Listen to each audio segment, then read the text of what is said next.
Indian subcontinent. Edit. Necklace with Shiva's family. Late 19th century.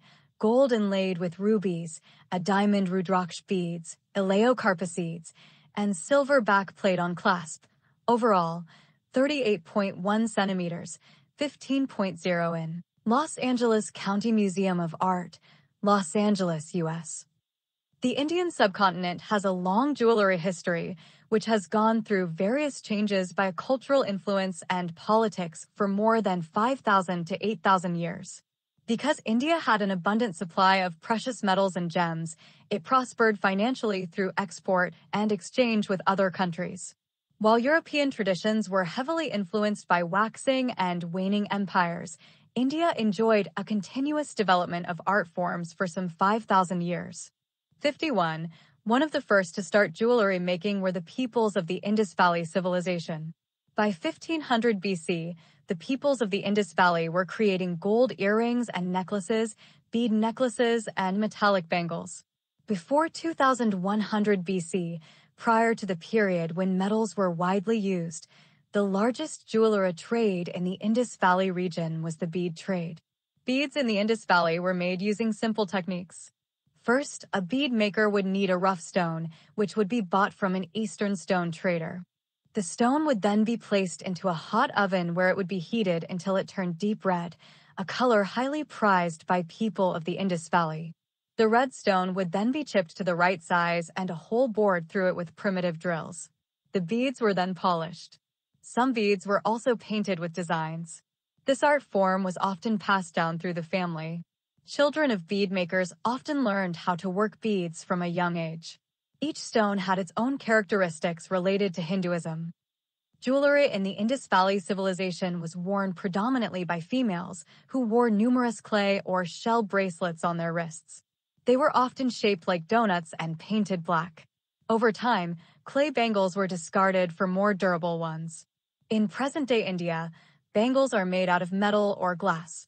55. Other pieces that women frequently wore were thin bands of gold that would be worn on the forehead, earrings, primitive brooches, chokers, and gold rings. Although women wore jewelry the most, some men in the Indus Valley wore beads. Small beads were often crafted to be placed in men and women's hair. The beads were about 1 millimeter long. A female skeleton, presently on display at the National Museum, New Delhi, India, wears a carnelian bangle bracelet on her left hand. Kata is a special kind of bracelet and is widely popular in Indian culture. They symbolize animals such as peacock, elephant, etc. 56. According to Hindu belief, gold and silver are considered as sacred metals. Gold is symbolic of the warm sun, while silver suggests the cool moon. Both are the quintessential metals of Indian jewelry. Pure gold does not oxidize or corrode with time, which is why Hindu tradition associates gold with immortality. Gold imagery occurs frequently in ancient Indian literature.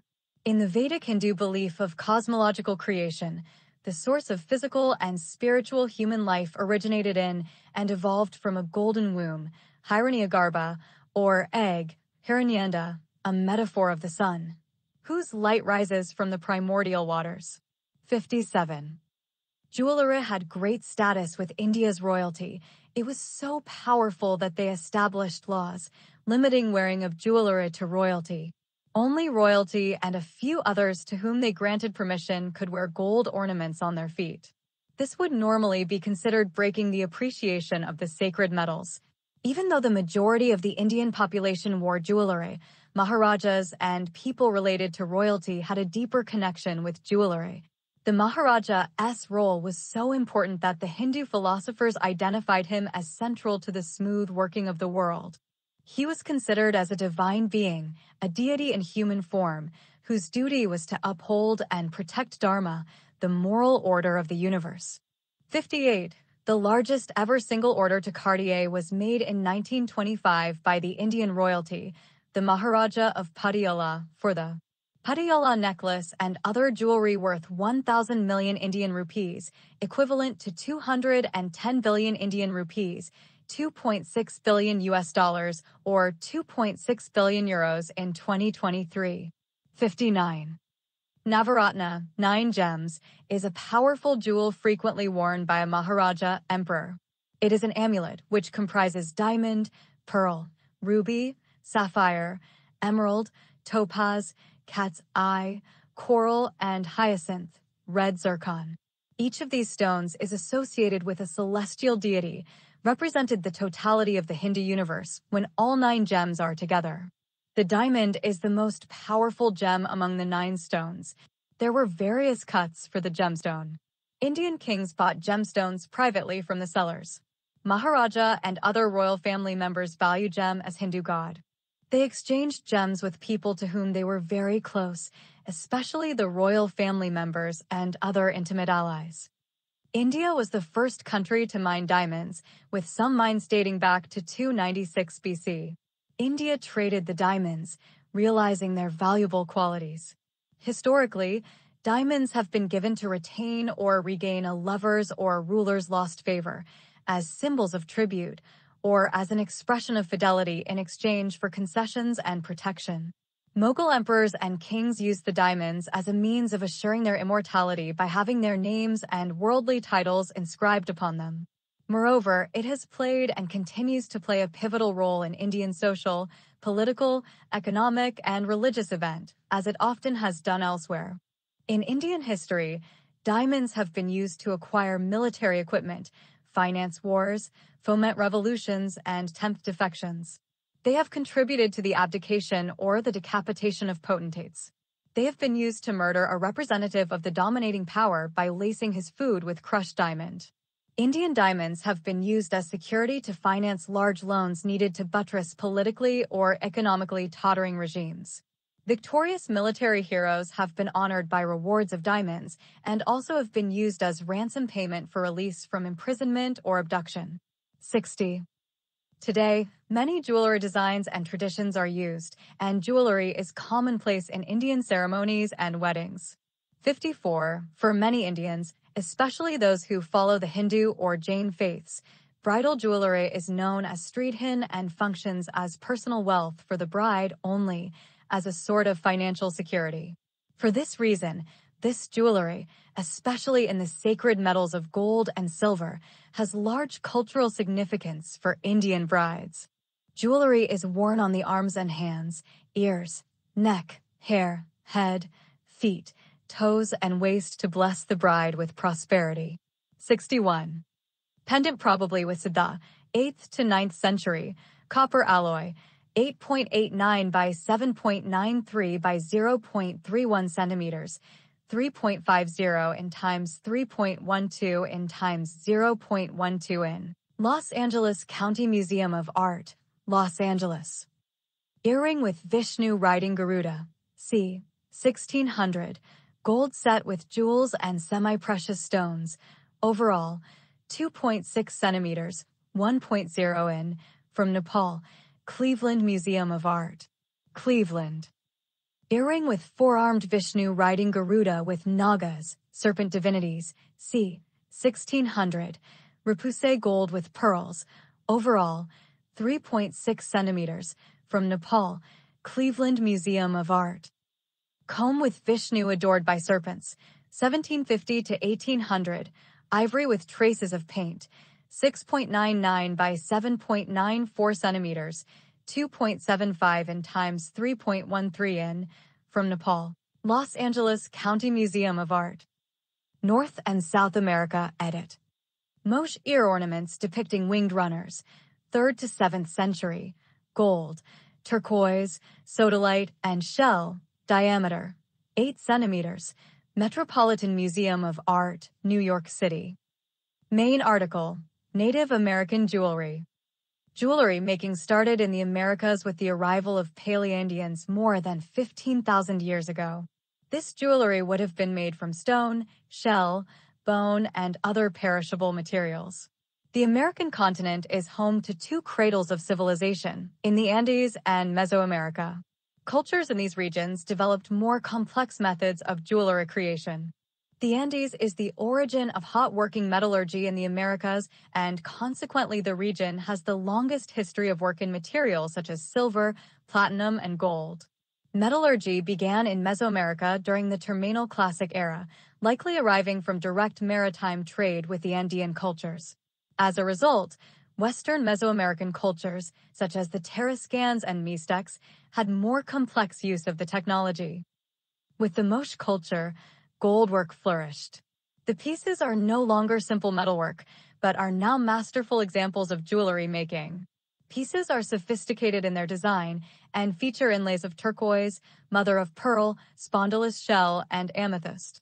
The nose and ear ornaments, chest plates, small containers, and whistles are considered masterpieces of ancient Peruvian culture.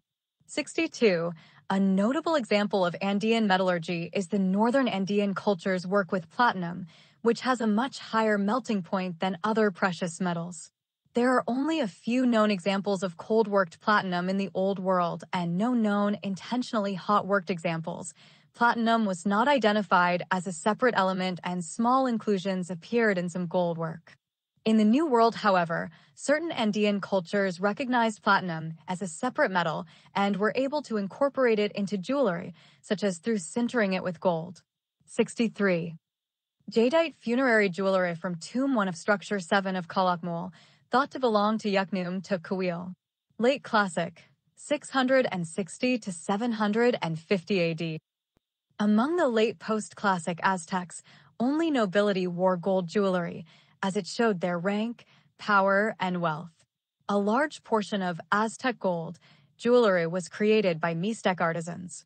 The Mixtecs were particularly known for their gold work, and gold jewelry was part of the tribute paid by Mixtec polities to the Aztecs. In general, the more jewelry an Aztec noble wore, the higher his status or prestige. The emperor and his high priests, for example, would be nearly completely covered in jewelry when making public appearances. Although gold was the most common and a popular material used in Aztec jewelry, jade, turquoise, and certain feathers were considered more valuable. 64. In addition to adornment and status, the Aztecs also used jewelry in sacrifices to appease the gods. 2646. Another ancient American civilization with expertise in jewelry making were the Maya. During the pre-classic and classic era of Maya civilization, the Maya were making jewelry from local materials such as jade, pearls, and seashell, while also incorporating imported materials such as obsidian and turquoise. In the terminal classic and post-classic, importation of gold, silver, bronze, and copper lead to the use of these materials in jewelry. Merchants and nobility were the only few that wore expensive jewelry in the Maya region, much the same as with the Aztecs. 54. Jade in particular had an important role across Mesoamerica. In Northern America, Native Americans used shells, wood, turquoise, and soapstone. The turquoise was used in necklaces and to be placed in earrings. The turquoise incorporated into Mesoamerican jewelry was primarily obtained through trade with Oasis America. Native Americans with access to oyster shells, often located in only one location in America, traded the shells with other tribes, showing the great importance of the body adornment trade in Northern America. 65.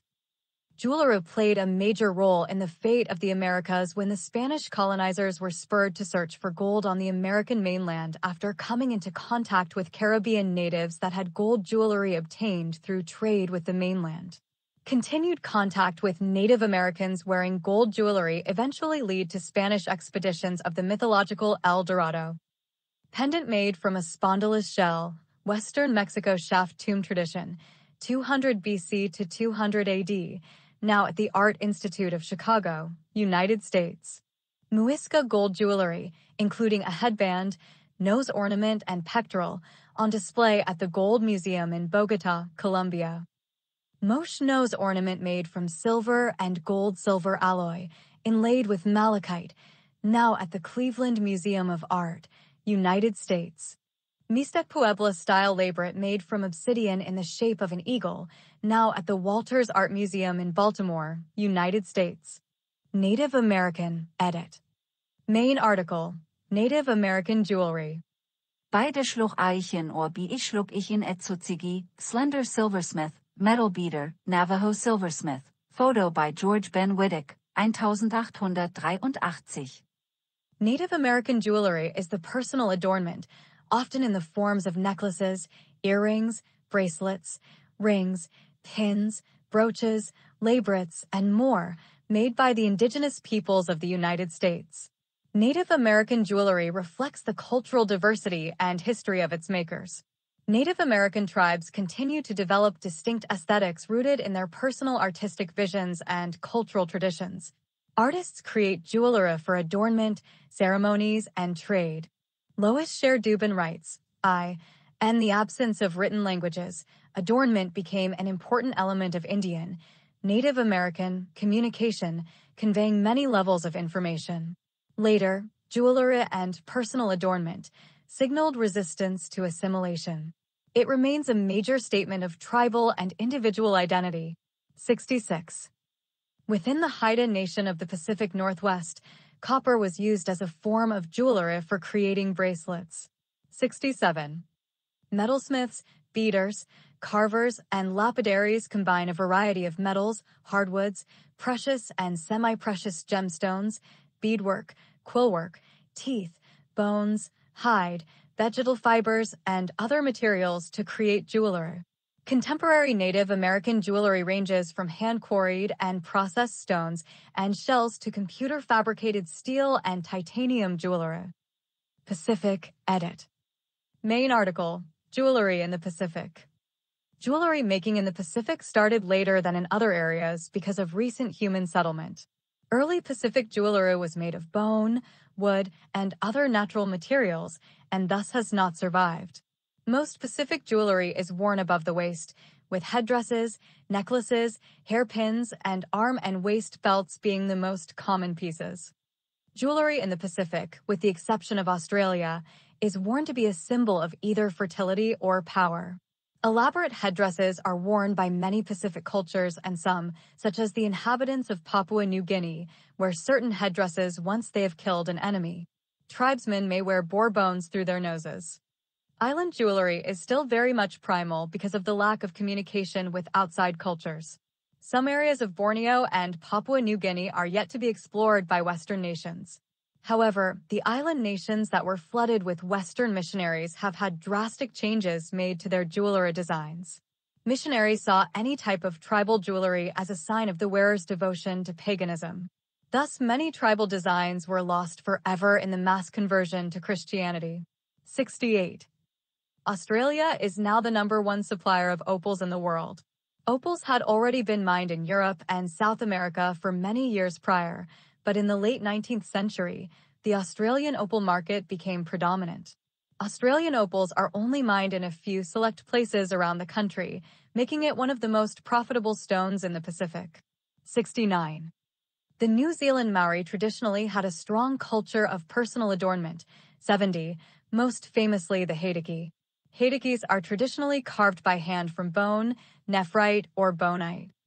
Nowadays, a wide range of such traditionally inspired items such as bone-carved pendants based on traditional fishhooks, hei matau, and other greenstone jewelry are popular with young New Zealanders of all backgrounds, for whom they relate to a generalized sense of New Zealand identity. These trends have contributed towards a worldwide interest in traditional Maori culture and arts. Other than jewelry created through Maori influence, modern jewelry in New Zealand is multicultural and varied. 68.